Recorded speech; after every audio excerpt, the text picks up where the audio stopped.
A very warm welcome to this World Game Changers podcast, where your host, Paul D. Lowe, embraces many crucial conversations that compassionately contribute towards creating a better life and world. Paul's intention's very simple: to help get people's inspirational insights and motivational messages out into the world, so others may benefit. Hello listeners, and welcome to this World Game Changers podcast episode. Today I am joined by a lady from Canada by the name of Avery Thatcher. And well, without further ado, Avery, very warm welcome to you. Thank you so much, Paul. I'm so grateful to be here. And what we thought we'd talk about in this very short 15-minute or thereabouts episode, listeners, is Avery's most important message to the world. How on earth, Avery, do you communicate an important message in such a short space of time? But I'm sure we'll go on a journey of discovery.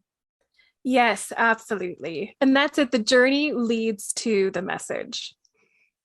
Okay, so where do we start then? I mean, is it a quick one-liner that says, I believe in miracles, or I don't know, I don't want to put words in your mouth, or where do we draw a line in the sand to even start this discovery? So I think to sort of tease out what it is all about, it's really about cultivating curiosity. Because then no matter what life throws at you, if you're able to distance yourself from the emotions and the feelings and come back to a place of curiosity, then you don't feel stuck and you can explore options for how to move forward. I think it's truly the essence of resilience. So curiosity, childlike curiosity. How many times, listeners, have we heard those two words spoken on various podcast episodes?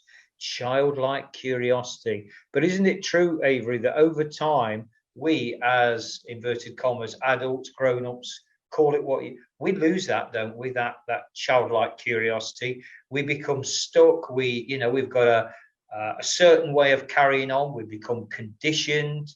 Is that true? I agree. I think that our curiosity is trained out of us.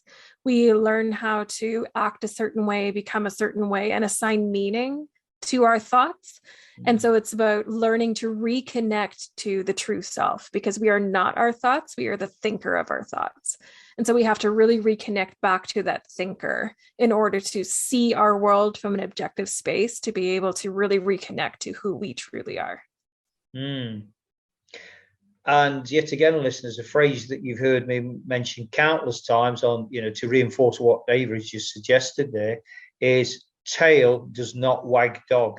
But actually, with humans, it does, doesn't it? We allow the tail to wag the dog because we have a thought and we assume that thought is us. It defines us.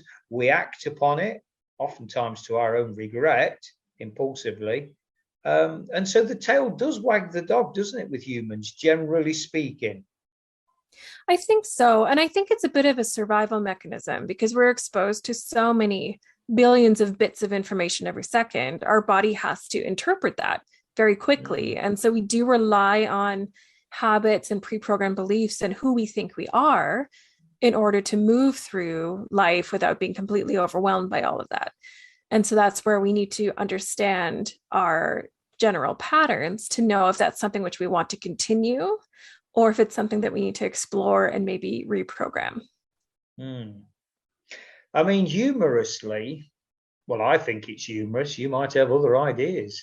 I think one of the ways to reconnect with our inner child and our childlike curiosity is to do zany things that adults grow up. You're not acting your age or, comments like that, but to go and jump up and down in puddles and actually sit in a puddle. And, it sounds absolutely crazy, doesn't it? But it reconnects us with that and it breaks that ego-driven mold of what is expected of us. I agree. And so I actually start off every morning by dancing like a free woman in the living room to whichever song comes up on my playlist. And it's just this big old dance party. My dog is howling at me as we're dancing. And it just starts the day in this really playful space. I really enjoy it. Yeah. on another one, while we're on this train of thought, and I think this is parallel to the Louise Hay school of thinking, is to kiss the mirror. To kiss the mirror. Now, what I've found is, yet again, and I'm using a lot of generalizations here, Avery, but the more feminine energies tend not to have a problem with that. The more masculine energies, the ego kicks in, and it really kind of kicks back at, well, why am I going to kiss a mirror and tell that person in the mirror how much I love them and how much I forgive them?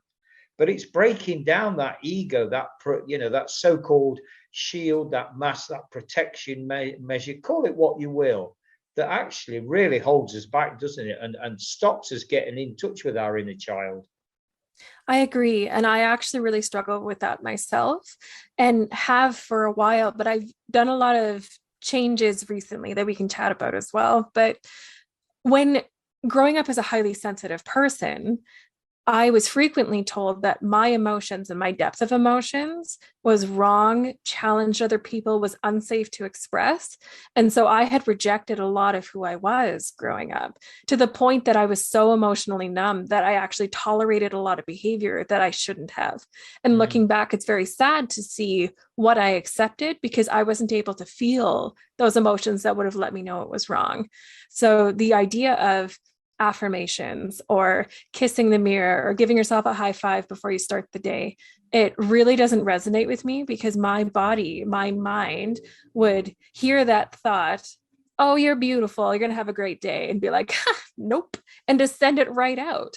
And so for people that struggle to really embrace that self-talk, that self-pep talk, and to really feel those affirmations and really bring them in, I recommend trying what if affirmations. So instead of saying, I am enough, I am beautiful, say, what if I am enough? What if I have a beautiful day?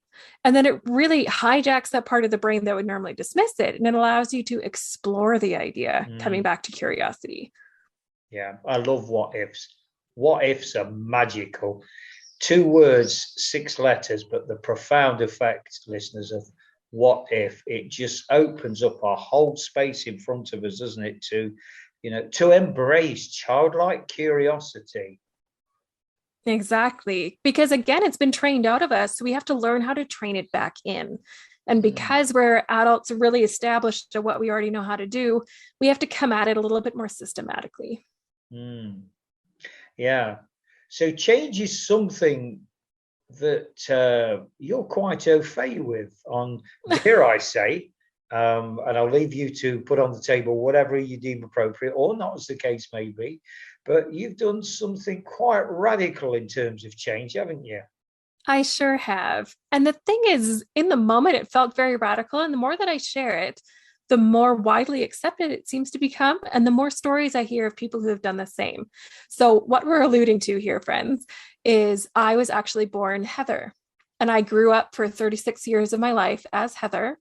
And then literally overnight, I developed a very significant chronic illness and a physical disability that changed so much of what I saw myself as, who I saw myself as, and how I felt in this body.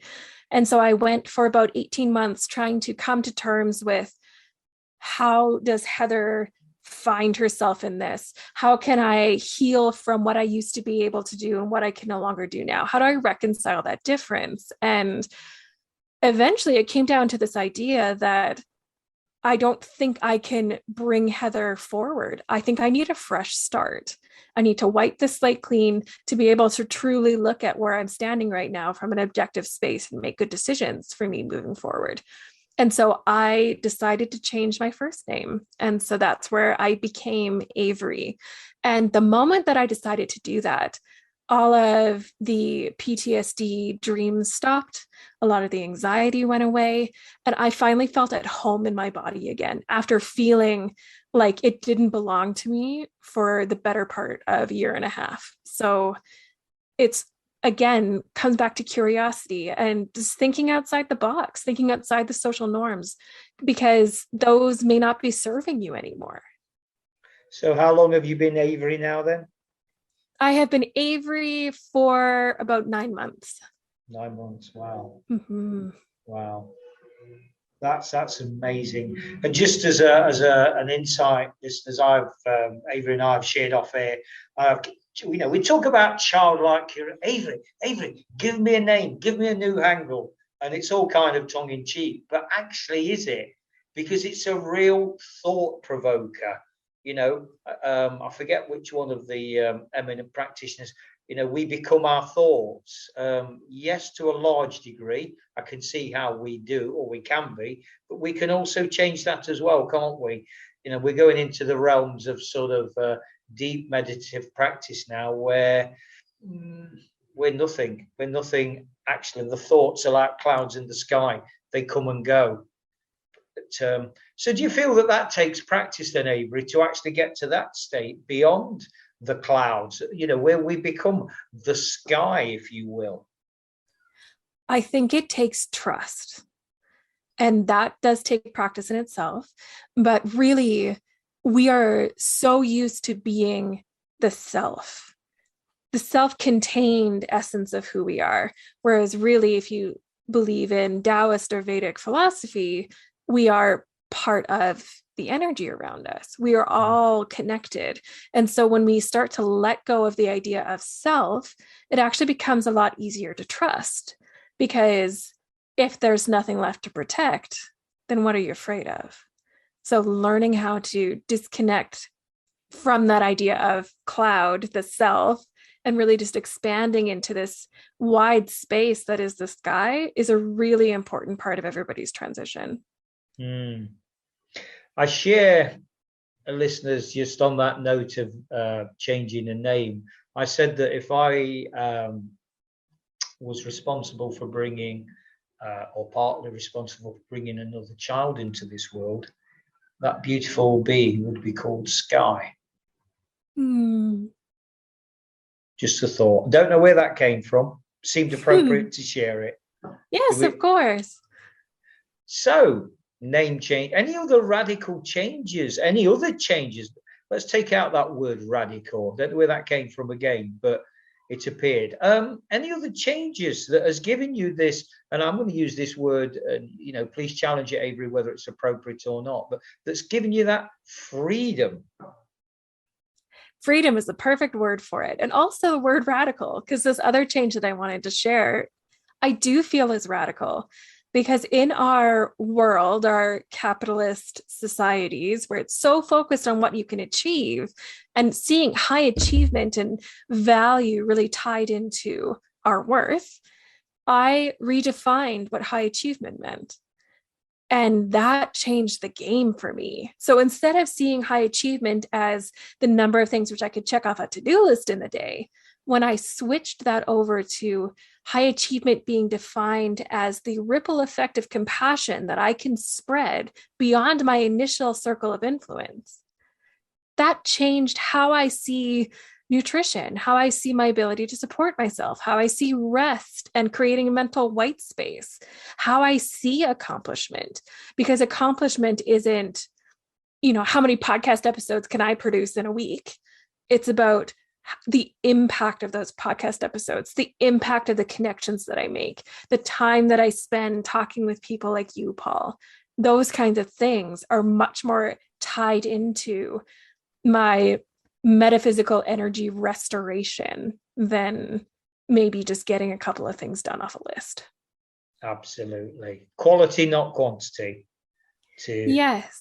To use a well-known adage. I want to park it there, Avery, on that health-related thread. And I want that to be a starting point for another episode, health relates, dive into your world around health. So before we sign off, I just want to invite you in to share some contact details, how people can reach out to you, find out more about you, that kind of thing. Well, thank you, Paul. So they can find me on my website and social media platforms at Becoming Avery. So it's www.becomingavery.com, and then on all social media platforms at Becoming Avery. Superb. And listeners, I'm going to sign off as I always do by saying, remember, the world's changing.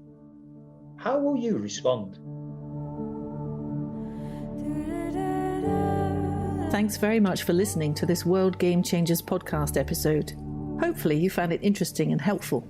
Drop a line to paul@worldgamechangers.org with any thoughts or questions you may have, and he'll be more than happy to respond. Remember, the world is changing. How will you respond?